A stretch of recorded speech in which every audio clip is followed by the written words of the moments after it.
La principale difficulté, ce sont les délais.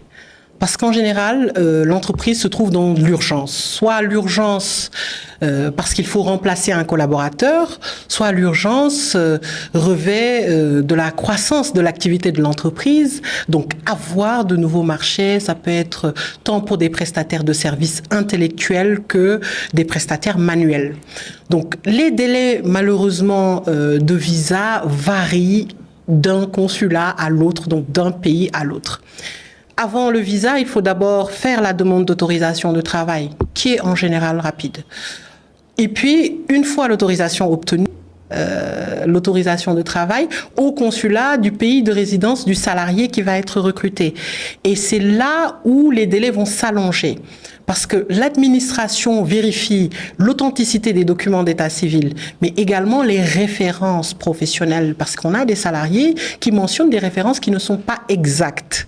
Donc tout ce processus de vérification rallonge les délais. Pour éviter finalement un délai trop long, il faudrait que l'entreprise qui recrute prenne ses précautions de vérification. D'abord, constituer un dossier complet, un dossier qui ne manque de rien et même rajouter des documents. Préparer un contrat de travail, vérifier que le salaire est adéquat à la convention collective et correspond à l'autorisation de travail. Vérifier les références professionnelles du salarié, donc sans doute dans son pays d'origine ou dans un autre pays, et demander au salarié de lui assurer l'authenticité des documents d'état civil. Ce sont des précautions qu'une entreprise peut prendre.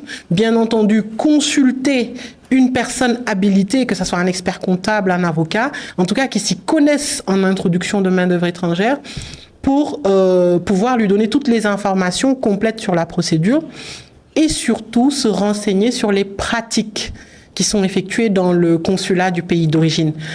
On peut avoir un recrutement très rapide depuis la Chine, les États-Unis ou le Canada. Par contre, en Afrique de l'Ouest, notamment au Sénégal, en Côte d'Ivoire ou au Cameroun, ça peut être très allongé. Quand on va sur le Maghreb, que ce soit le Maroc, Tunisie ou l'Algérie, les délais sont en général extrêmement longs. On peut aller sur du 6 mois à 1 an pour recruter un salarié originaire de ces pays.